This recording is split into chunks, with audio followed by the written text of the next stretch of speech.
Academy marching here with about 6:30 left to go in your period. Mustangs still up 8-0. Um, Ricky, it looks like they're going to, obviously operate out of the shotgun, but I'm interested to see what, Hang kind of what the on. philosophy is. Number 9 is going to break this and get to the edge. We had a couple missed tackles, and he's going to skirt into the end zone right there, it looks like. Are they going to mark him? No, they're going to give him the touchdown. So Starkville scores here with 6:10 left to go in your period. And, Ricky, all you can say right there is what a great run by number 9 for Starkville, because I really think the defense was there. Couple missed tackles, and, again, uncharacteristic of your 7th and 8th grade Mustangs on the year. Yeah, it really was. Look, we had him, defensive lineman had him wrapped up at the line of scrimmage for, maybe no gain, and breaks that tackle. He goes on to break a few more tackles, and the next thing you know is he's hitting his head on the goalpost. So Starkville's going to line up for the 2-point here, try to tie the ball game up. Kind of a bad snap right here, and Mustang's going to pounce on it. So that's going to keep your score at 8-6. Mustangs are going to still keep the lead here, Ricky, but signs of life from Starkville's offense. And one of the things, like we talked about, we don't really, the Mustangs aren't really out of position. I think more of it is good timing routes, and their quarterback and receivers are really on the same page right now. Yeah, they are. They look crisp. They really do for a 7th and 8th grade team. Squad. It almost looks like these kids have played together for a long time. They seem to be on that same page. And when you're in junior high and you're trying to throw the football, it's not the easiest thing in the world. And when you're running routes, hitch routes, and one of the routes was guys sat down in the coverage. Perfect. That's something that a lot of times you can't teach. Mustang's going to come out in a 10 set with 2 tight. Going to try to get to the edge here. There's Porter. And if he bounces it here and gets a block, he's in good shape. Michael Martin was out here on the edge, and I did a really good job of pushing that corner away. Let Porter get about 3 or 4 more yards. So Porter on your carry, that's going to give you a first down for the Mustangs. Going to be marked at the Pilla 45-yard line. And, Ricky, here come the Mustangs marching back. Looks like maybe this is going to be a little bit of a shootout here. We'll see how Starkville's defense reacts. Nice block by Michael Martin, by the way, on that last play.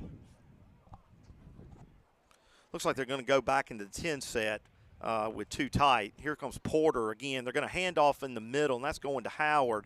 Going to get 5 yards right there, Ricky. And, reminded me of the days of the 10 set with the Mustangs, running that inside trap. That was always the play you wanted to run off of the 10 set because everybody would be flowing with the motion. Going to be 2nd down at 6 on the Pilla 49, 3:30 left to go in your period. Ricky, Mustangs may have to kind of get in a little bit of a hurry-up mode here, with their offense. Looks like we're kind of taking our time. See if they throw a flag here because Martin looked like he was getting up the field a little too soon. I don't know. It doesn't look like they're going to throw it. So that's going to be a first down for Martin. And, again, good to see him getting some carries, Ricky. We talked last week.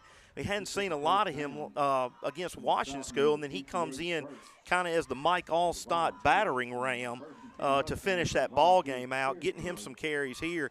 Excellent run by him. Great blocking up front by the Mustangs, and that's going to give them a first down. 2:50 and counting left to go in your period. He just runs the ball so hard. He runs it with a lot of authority, and he runs behind his pads. He keeps his legs churning, and you can tell. Going to be quarterback sneak again with Fan. He's going to get probably about 3. That's going to make it 2nd and 7. And Ricky, obviously the coaching staff sees something up the middle right there because that's about the 3rd carry Fant's had on the quarterback sneak. So last week, we talked a little bit about the offensive line, Miller, and things kind of just didn't look like they had looked the previous weeks. And I found out James Powers didn't play. Mm-hmm. He had an injury, and he's back out there, and he may be the spark you need up front. We're going to get a holding right there, I believe. Yeah, where the official threw it from. And again, 7th and 8th grade kids, that's just part of it. Sometimes you're going to have those mistakes. Got to remember to get those hands inside. It always seems like you try to start inside, and those hands always want to go to the outside and grab shoulder pads. So bad break for the Mustangs right there. That's going to put them behind the chains. That's going to probably put it at a – I'll see where they mark it here.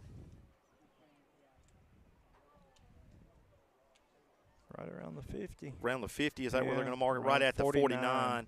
Okay, so 2nd and 17 at the Pillow Academy 49. Let's go. Got about a minute 20 left to go, and that was one of the things I was talking about, Ricky, was felt like Mustangs may need to get kind of a little more urgency on offense going into the half here. We'll see what Coach Acey and the offense dial up right here. 2nd down, 17 Mustangs. So they just reset the clock to 2 minutes. I guess we have one timeout. Is that right? Yeah, I guess so. Okay. I think we talked about this early in the season. I think the coaches can agree, kind of how they want to play it. And usually when we're playing it here at our house, we're gonna give everybody a timeout. He got Salter wide open. And he's underthrown, nice. But excellent catch by Salter. Fant, again, doesn't get those shoulders turned like he needs to, but still is athletic enough to get the pass off. And Salter Melton makes a great catch because he had to stop and come back and then has to jump for the ball. So excellent play by Salter Melton. That's Ricky. That's another guy. Seems like we keep calling his name more and more over the last couple of weeks. Well, he just continues to get better, Porter on the inside handoff, kind of jumping around, didn't really know where he wanted to go. He was looking for the hole. Never found it, but he's still going to get right at about 2nd and 7. That's going to give him about 3-yard gain. And, Ricky, we talked about this kind of earlier in the season, too, about Porter. You don't think he gets a lot of yardage, and then you look up and he's got 5 yards. So, testament to how good a running back he is.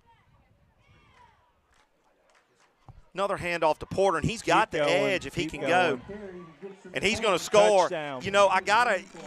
Carter Goss, I think, was out on that edge again. I think Carter maybe threw that block that he needed to get in. I want to watch this replay right here and see what it is. We went back to the Carrollton set, as I call it. And, what happened was looks like the linebacker got sucked in. Carter kind of pinned him, and then Porter just used his speed to get to the outside. Excellent run. Big score for the Mustangs with 53 seconds left to go in your period. Makes the score 14-6 with the 2-point try coming up.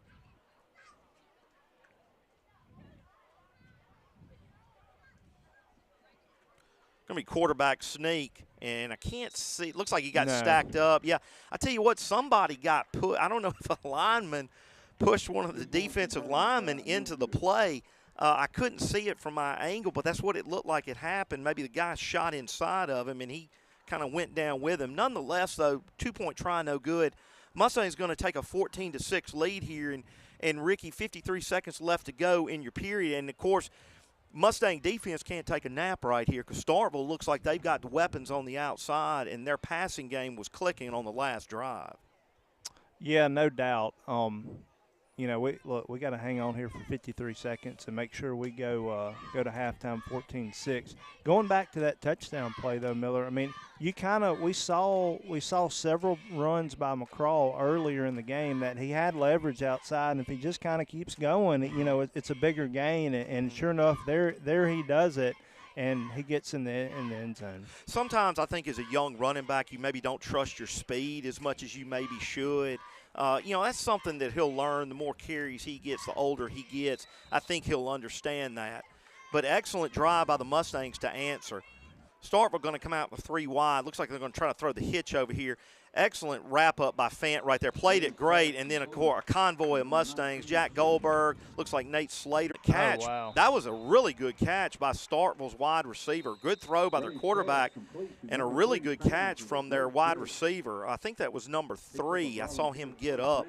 So that's going to be a timeout. Starkville's going to take a timeout here with 15 seconds left to go. They've still got some room to – they've still got some work ahead of them, Ricky, to get in the end zone before the half. But with their passing game, and, of course, remember earlier in the ball game, they had a guy streaking down that far sideline that was open. Had they made the throw, that would have been 6. So I got to feel like coaches and secondary need to be ready for a seam route, a streak route, maybe a double route here, maybe like a slant and a wheel route maybe.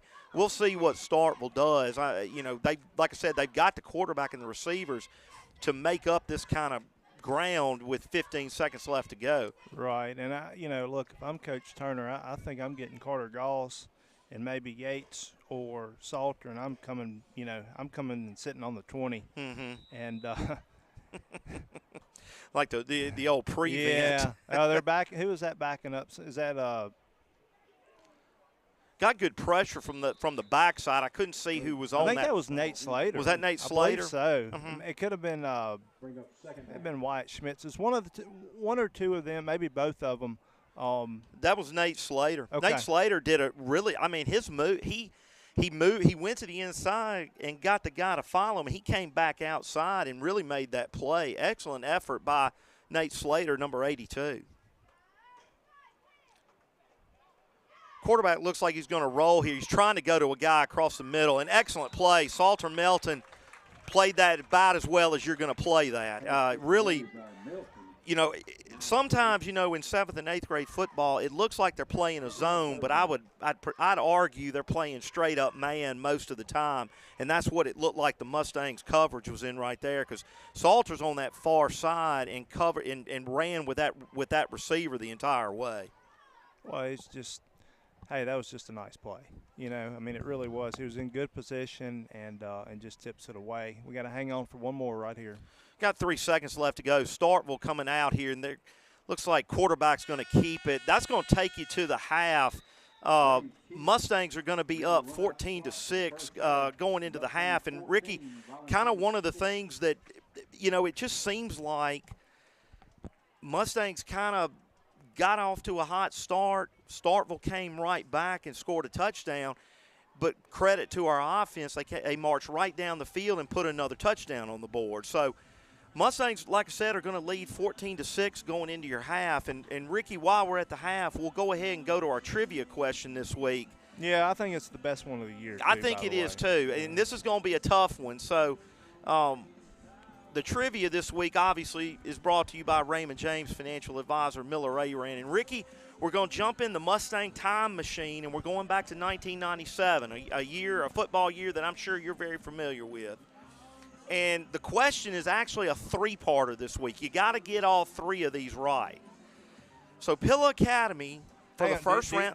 Before you get started, you want to say who can and who cannot answer? Yeah, this? all right. Okay. So Neely Ellis can't answer because she's won 2 weeks in a row. Although I don't think she can get in the Google time machine and find this one. But anybody associated with the Goldberg family can't answer this one either. So the Goldberg family is eliminated on this one. All right. So in 1997 in the playoffs, first round game, Pilla traveled to a school to play. That school had one of, if not the most highly recruited player in the MPSA history up to that point. For the $25 gift card to What's Cooking, name the school that Pilla played, name the player, and name the Division I school that he signed with. Again, the trivia question this week is name the school that Pilla played in the first round of the playoffs in 1997, the player who was one of the most highly recruited MPSA players at that time, MAIS players, and then what school did he sign with? What Division I school did he sign with? If you think you know the answer, it's a $25 gift card to What's Cooking. Text your answers to 662-931-5899. And Ricky, I'm sure you remember the gentleman that we're talking about very well. As a matter of fact, I remember hearing a story from a friend of ours, a mutual friend of ours that I played with at Delta State, that told me he had not played offense in like 3 years of high school. And Coach Davis came to him and said, we're putting number 88 on you, and you're going to block him the entire game. That's correct. And the friend of ours, he told me the story. He looked at Coach. He thought he was crazy. He's like, yeah. He thought it was like a joke. And Coach Davis was serious. He wasn't kidding. He was not kidding. So, but let me tell you, he dominated. Mm-hmm. He being Chisholm Patterson. Yes. Dominated him that night. Mm-hmm. I almost gave part of it away. Well, yeah, right. But he did. He dominated him that night, and I hope someone gets this so we can kind of talk. So about we can this talk little, about it, because it really is a great moment in Pilla Academy football history. Because you got to say, Ricky, on y'all's march to a state championship, y'all's backs were against the wall going into that ball game. Y'all had just come off a loss to Washington School that knocked y'all out of hosting the first round game, so you had to go on the road. And I really, like I said, I hope somebody gets this, because this will be a really fun topic to talk about. 1:45 left to go in the half. Mustangs again up 14-6 on the visiting Starkville Volunteers. What's your takeaway from the first half? I think the offensive line, I'm going to start there, looked back more in form with what we saw earlier in the season. We talked about last week and we found out James Powers didn't get the start, and looks like he's kind of the glue that holds that thing together to me. I think we've played well on the offensive line. I think we have, other than a few plays, we've probably tackled pretty well. We've been in good position on the defensive backfield. They've kind of challenged us a little bit in the past game. And, look, this is 7th and 8th grade. It's not like they got a bunch of time that they practice, and certainly don't practice against a bunch of pass looks and so on and so forth. So, I think the offensive line and the defensive backfield probably are the two biggest takeaways for me. I mean, look, we saw Salter make a heck of a play right here before the half, and if that kid catches that ball, who knows? And we've got a lead here, and I guess we'll be back on offense when we come back. And hey, hopefully we can burn some clock, maybe score another couple touchdowns, and get out of this thing undefeated. I really think, Ricky, just my personal opinion, I really think the second half is going to come down to what defense plays better, and especially our secondary, because I think Starkville, running the football, we're containing them pretty well, outside of a couple of plays where they've gotten outside. But I'm really interested to see how this Mustang secondary responds, because they're going to get challenged in this second half. Yeah, I think you're exactly right. I mean, look, they've kind of proven to themselves, and they probably have a little confidence that they can throw the ball around a little bit here. Mm-hmm. And I think so. I mean, look, they're down a little bit, and they're going to probably try and throw it. So looks like Mustangs are going to try to come out in your 10 set again with two tight ends. Ricky, that looks like a formation that we haven't used a lot this year, but, boy, I tell you what, we've leaned on it tonight. Agreed. Going to be a motion, going to be the backside handoff to the wingback sweeping back around. But Starkville read it very well. They were ready for that. Excellent play by their defense, not flowing. That's what you want. You flow on that speed and then kind of come back around with the handoff. But give credit to Starkville's defense. They played it very well. Yeah, that backside defensive end did play it very well. So you're going to have a loss of 2 on the play. He's going to bring up 2nd and 12. Looks like the ball's going to be marked at Pilla's 28-yard line. See what the Mustang offense does here. Do you kind of what the formula's been. Let's try to stay on course here. Looks like we're going to go 3 wide right here. You got Yates Poe to our side, Salter Melton, and Britton Howard to the far side. Fan's going to roll, try to dump it to Goss, and he's got running room, and he's gone.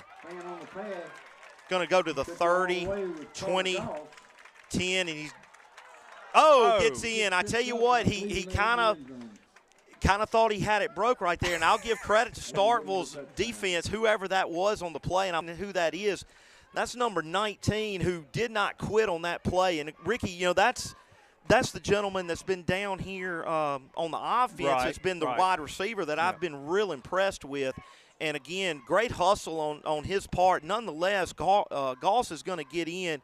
Excellent play call, I think, by the Mustang coaching staff right there. Get him in the flat and kind of they're dragging the 2 receivers to let him go out in the flat. He's wide open. Fant does a good job of getting him the football, and it's going to be 20-6 with a 2-point try. Get in there, Britton. Yeah. play didn't really have much No. oomph on it to start with. I don't know if there was a mix-up maybe up front. It just looked like we weren't really in sync right there. So your Mustangs are going to go up 20-6 on Starkville with 18 minutes left to go in the period.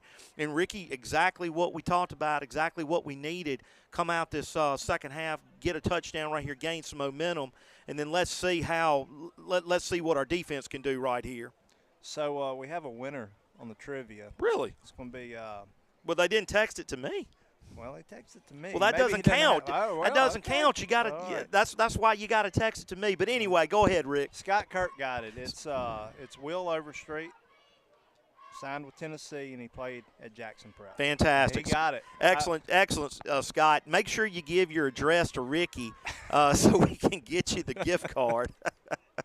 But again, Will Overstreet was just a phenomenal athlete. You know, as a matter of fact, Ricky, I think his senior year in track, he won the state in the 100-yard dash. I think he ran like a 11-1 or a 10-9 or something like that, and beat a couple guys from Pilla who had wheels as well. He was a beast, that's for sure. You know, and of course, you know, he played with the Falcons. I think he was with the Falcons a think couple you're right, years. yep. Had some shoulder problems and had to retire early. But I tell you what, when he was at Tennessee, he was a beast. Was a really good player at Tennessee. Going to be second down, quarterback draw right there. I don't know if you call that a quarterback draw or just a quarterback run. Didn't really see – you can't really call that a power because you didn't see a lineman pulling. So it looks like it was just a direct snap to your quarterback. Said, hey, find some open space. That's going to make it 3rd and 1 for Starkville on the Starkville Academy 39-yard line. 16-15 left to go in your period. Mustangs up 20-6. Again, Ricky, you know, we thought on the last 3rd and 1 they were going to run the football. Here they are going to run it. An excellent effort. And I can't see who that was. That's Carter. Is that Carter Goss? Yep. Carter Goss on the linebacker blitz. Blew that up in the backfield. Excellent call by your coaching staff. Kind of going with the feeling that they were going to run the football right there. Excellent play by Carter. That's going to put it 4th and 3. Loss of 2 yards on that play. Looks like Starkville's going to go for it right here. And I tell you, Ricky, if you can get off if the Mustang defense can hold right here, you really put yourself in excellent field position and really a chance to kind of maybe put this game on ice. Pass. Go get him, Hughes.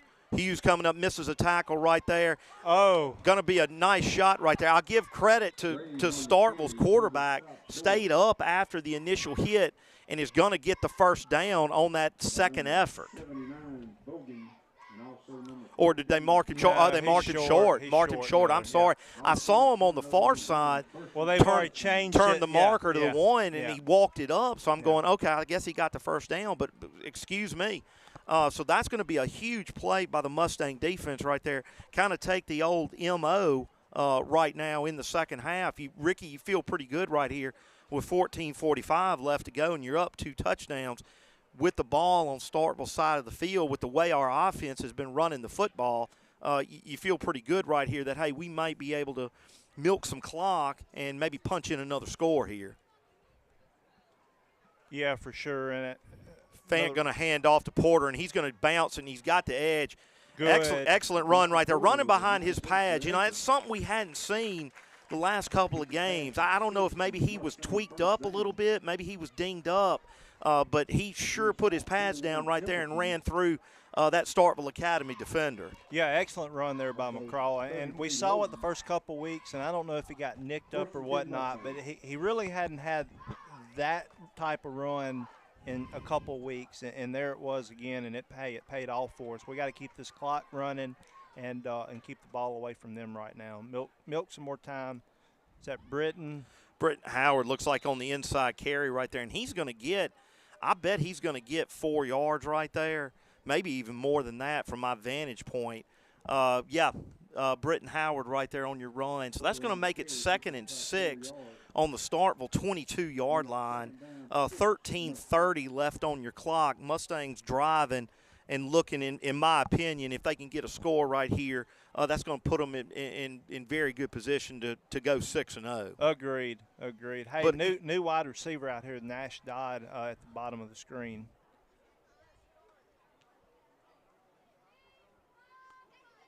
It's like the busted play right there. But Fant's going to make something out of this. And, again, we talk about, the athleticism he has, because right there, hey, got a busted play, but he's going to turn it into a first down play. I'm glad to see Nash Dodd out there getting some playing time. Boy, he had an incredible interception over at Bio a couple of weeks ago that I went back and watched several times, and, boy, that was an excellent play by him. Mustangs on the move here, going to be first down and 10 on the Starkville 14-yard line. 20-6, Mustangs ahead, and looking to add to that score. And it's Pittman Ellis on that other wide receiver now. That's Luther Wade. Luther Wade looks like number 25. Luther Wade on your carry right there. Going to bang in there. I like his toughness, Ricky. We've talked about this before where, we kind of have 4 or 5 running backs, and they all are good running backs, and all of them kind of have the mentality of, I'm going to put my head down, and it's going to take, 3 or 4 people to stop me. Luther does a good job right there, gets 3 yards on the carry, makes it 2nd and 7. So, Ricky, again, kind of like what we talked about, your own schedule in terms of, your downs. 2nd and 7 right here, a lot better than 2nd and 10 or 2nd and 11. Yeah, no doubt. And, hey, look, Luther, talking about Jackson Prep and good bloodlines, his uncle Todd played at Mississippi and then went on and played for the Dolphins for an incredibly long time. I think 9 years. I was going to say 10.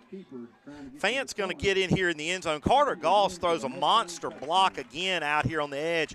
Fant's going to walk in on the bootleg. That's going to make the score 26-6. And, Ricky, Mustangs coming out in this second half. I don't know what was said to them at the halftime break, but they have come out with a mission here in the second half and really have put this and have really gotten in the driver's seat here, got the momentum on their side.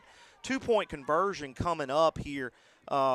Rick, again, and another thing that we talked about too, one of the reasons we're having success running the football, the offensive line has really played a lot better this week than they did last week. I mean, it's night and day considering, kind of what we saw from the offensive line last week.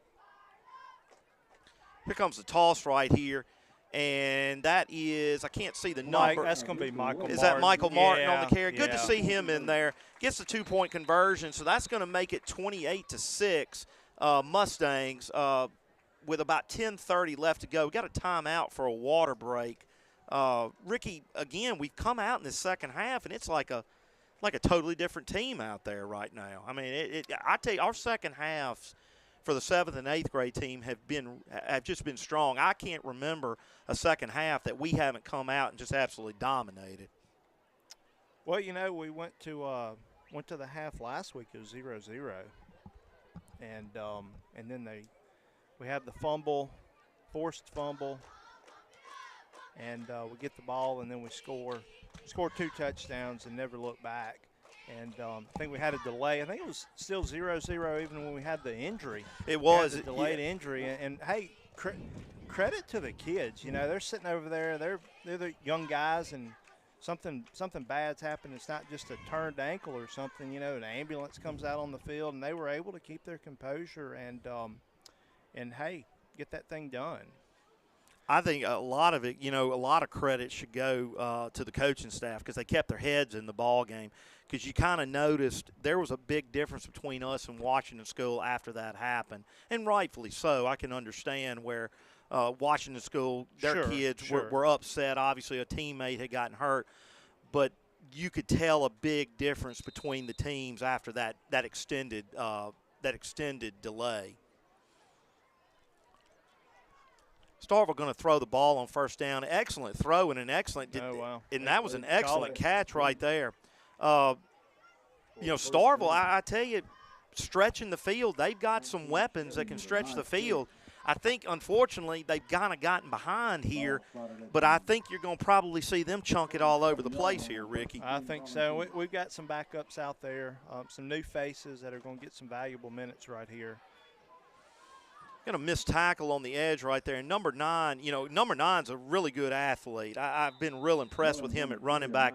Unfortunately, we're going to probably have to see him for the next 5 years or 4 years, however long you're going to have to deal with it. And that's kind of what I was telling somebody. Somebody was asking me, you know, Miller, what are you most impressed about with these kids, you know, when you're calling the games? I said, just seeing who they're going to have to play over the next 5 years. You know, we're going to get very familiar with a lot of these names. Hey, that was Chandler Counts with a nice play right there. Here he is again. Met that guy in the hole who's a lot bigger than he is. Chandler's not afraid of a thing. He will stick his head in there and hang on for dear life, which he did there. I tell you, another person that really brought the funk to somebody out there was Luther Wade. I don't know if you saw it on the replay, but he stuck his nose in there. Right. Wasn't afraid of it. Well, he wasn't afraid. No.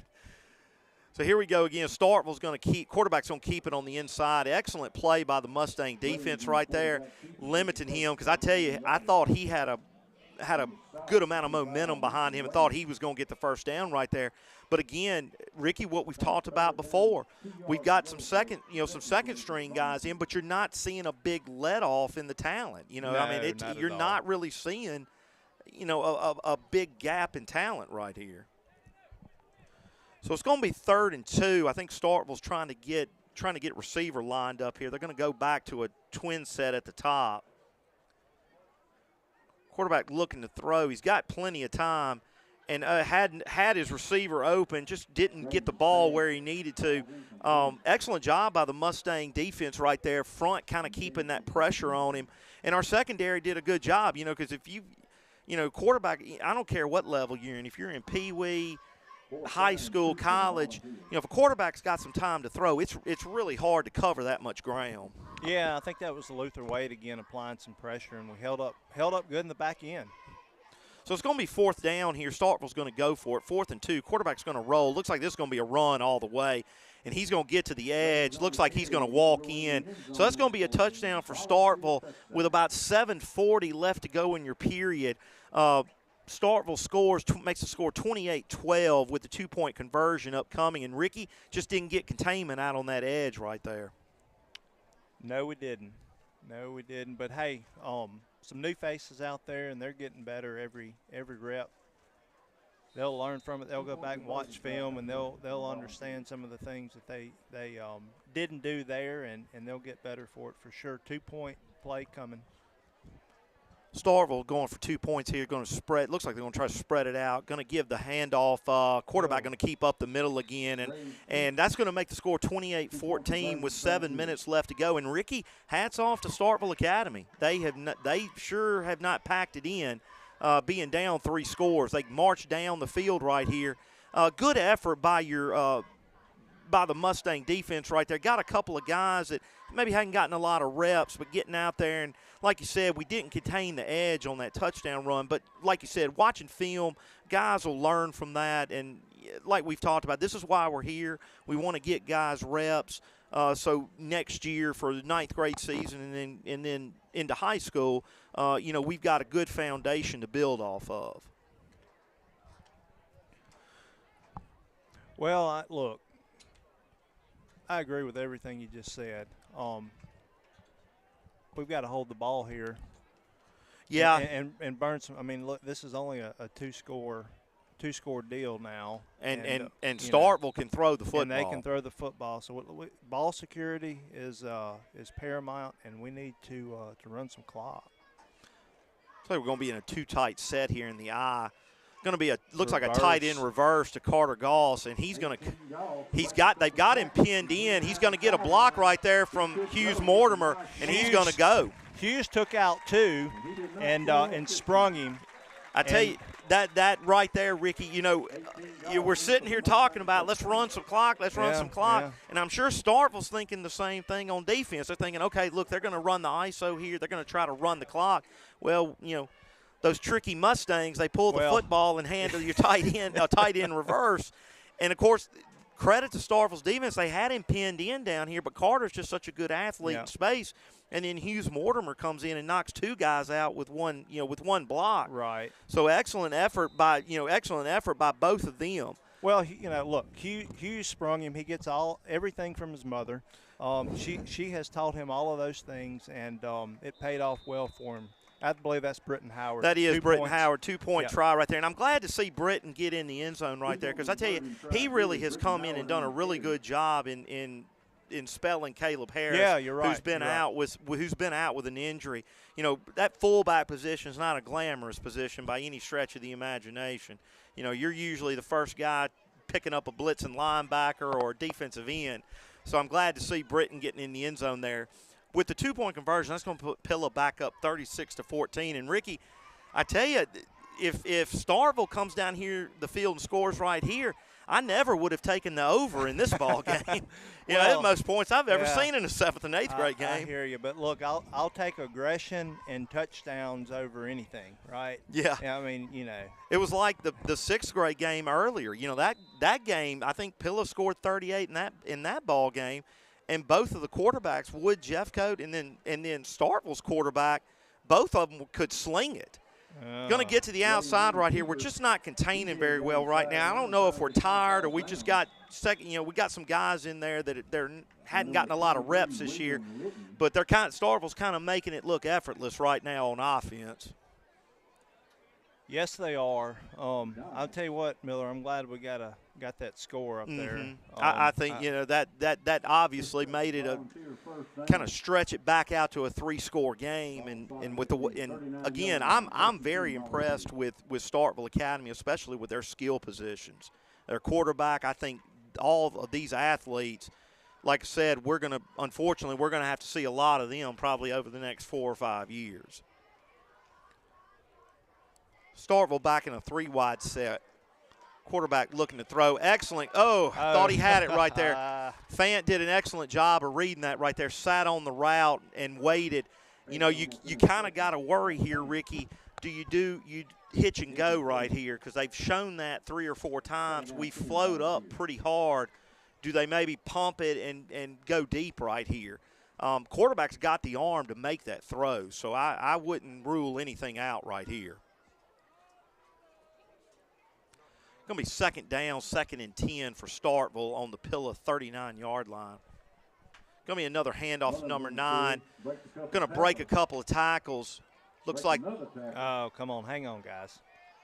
Excellent effort by number 9 right there, not giving up on the play, continuing to drive. Kind of reminds me of that Michael Martin run we saw over at Leak a few weeks ago. And again, you know, Mustang defense getting late in the ball game here. They've got to suck it up right here. Have a little bit of pride, keep Starkville out of the end zone. Going to be 1st and 10 on the Pilla 29-yard line. Under 2 minutes left to go in your ball game. Pilla up 36-14.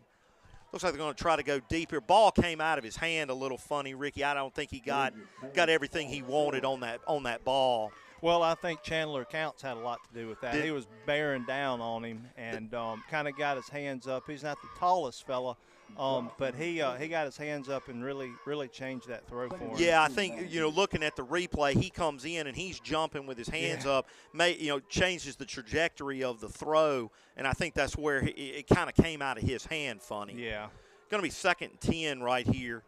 False start. But been. Well, here we go. They're going to call it. They're going to call it here. So that's going to put Starkville back about 5 yards right now. 2nd and 15 on the Pilla 34. Clock still running with about 1:25 left to go. Ricky, Mustangs are going to go to 6-0 on the season, and they've got one left next week against Heritage here. Try to complete a perfect season, and no matter what level of football you play, if you have a perfect season, that's something to really hang your hat on.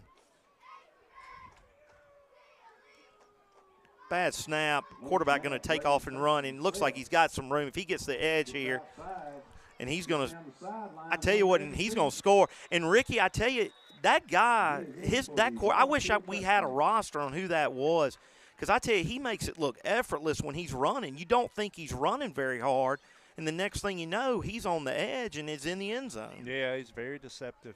Kind of reminds me of like Eric Dickerson. You remember back in the old SMU days, Los Angeles Rams? You know, he didn't look like he was running very hard, but his strides were so long that it was hard. You know, as he put it one time, you didn't see anybody catching me from behind. That was Pittman Ellis. I mean, he was bearing down on him, just couldn't get there in time to push him out before the pylon. So Starkville's going to line up for the two-point conversion here, with the score being Mustangs 36, Starkville 20. Goes in untouched for the 2-point conversion. Don't think we're going to get That's a gonna timeout. be it, I think yeah. that's going to be it. This will be your last play. And that's going to do it for the ball game. And they're going to get in. But, hey, nonetheless, Mustangs are going to move to 6-0 on the 7th and 8th grade year with a pretty convincing 36-22 victory over Starkville Academy. Ricky, it was sketchy at some points. Starkville obviously got a lot of really good skill players. But I think the game, if you look at this game and you go back and look at the replay, I think you're going to see that the game was won in the defensive and offensive line. Agreed, for sure. You know, a little herky-jerky at times, much less herky-jerky than it was last week. I thought we kind of came out and took care of business and played better from the jump. 100% agree, offense and defensive line. But, hey, give credit to those defensive backs. I mean, we saw Salter make good plays. We saw Yates make good plays. We saw Braylon break on a ball that, you know, if he gets his hands on it, it's 6 going the other way. And, you know, they just don't see that a lot. They don't see a lot of passing. They don't practice against a lot of passing. And, hey, kudos to them. They played a whale of a game, I thought. I agree. I think even though the score may not indicate that, they never were really in trouble. You know, Starkville came down and scored, made it 8-6, and we kind of looked at each other and we're kind of going, okay, we may have a dogfight on our hands here. But that Pilla offense came back down the field with one mission in mind, and that was to score the touchdown. And that's exactly what they did, and that kind of got the momentum away.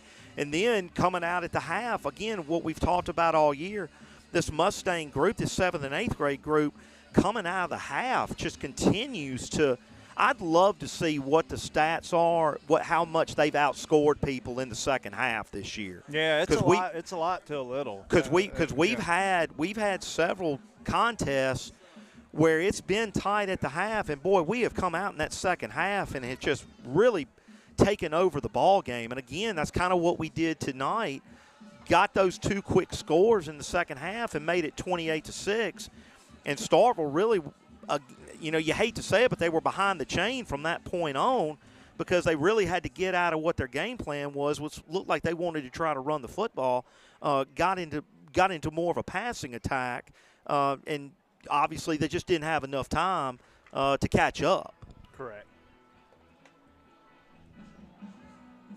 So, Ricky, 9th grade team is coming up, and they've had a couple of rough last 2 weeks between Bio and Washington School, and looking to see if they can rebound here against Starkville. I know bunch of guys that I've talked to talking about how they feel like they should be in a better position than they are right now, but they're still playing hard, still coming to practice every day.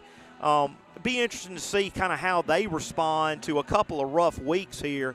I'm interested to see how they play, this ball game, and then of course we've got Heritage to finish out the year next week. Yeah, you hate to look back, but they just drop a heartbreak game. Sorry. Yeah, it's got a heart in there somewhere. Somewhere in Senatobia that night, and just really an egregious foul that wasn't marked off appropriately, and to me it looks like they just really never rebounded from that. And that it's hard. I mean that's hard at any level to lose a game at that way and be able to come back, and they just, to me, that's kind of where if you look back at a season, that's kind of, they're going to point to that one and say that's kind of where the train fell off the tracks, and that's unfortunate because that was a whale of a game. That was. I will go back and say to anybody that asks me, that was probably the best junior high game I've ever seen, because Pilla make that score 26-21. Mag Heights has got, 20 seconds left to go on the clock, and they come back to score the winning touchdown. Now, obviously, as being a former defensive back, I think the Pilla defensive backs learned a very valuable lesson in that ball game, that you got to knock the ball down. You don't go for the interception. Right. You knock the ball down, and I'm pretty sure that was something that was worked on in practice after that. And like you said, that Bio game, Bio's really good. and Washington School is really good. So they've played two really good teams back to back. And Starkville, watching them kind of warm up, they look to be pretty good in the skill set too. So I think the Mustangs are going to have the work cut out for them, but I think our guys are ready to rise to the occasion. Yeah, no doubt. And Coach Hasty will have them ready to play. And, hey, we're going to line it up. This is the great thing about it, right? It's a new week, new opportunity, and tee it up. Well, that's one of the things you always tell young kids is the great thing about football, basketball, baseball, track, whatever the sport is, you get another week to redeem, what you've done the week before. If you hadn't played well the week before, you get another chance to do that. And unfortunately, sometimes in life, you don't get those second chances. That's right. Before we sign off, Ricky, again to remind everybody, Varsity Mustangs will be at Starkville. I apologize for my error earlier. They will be at Starkville. Kickoff will be at 7 o'clock at Starkville Academy. So, if you get a chance to go over there, obviously Mississippi State's not playing in Starkville this weekend. They're at South Carolina, but I'm pretty sure a lot of people want to kind of maybe go to Starkville and have maybe have a nice weekend of it, Ricky. Yeah, and look, Ole Miss is playing over in Tuscaloosa, so go over there, catch the Mustangs, and keep on going and east. Just keep going east to Tuscaloosa. Exactly. I would highly recommend Bulldog Burger on the way before the game, and hey, maybe even after the game, go by and get a milkshake and get it for the road and head to Tuscaloosa. That's one of the great things about going over to Starkville. There's no shortage of good restaurants. That's right. You can stumble into any good restaurant. Well, Rick, I enjoyed the call with you as always. We'll be back next week for the season finale against Heritage. We're going to hand it off to the A team, and go Mustangs.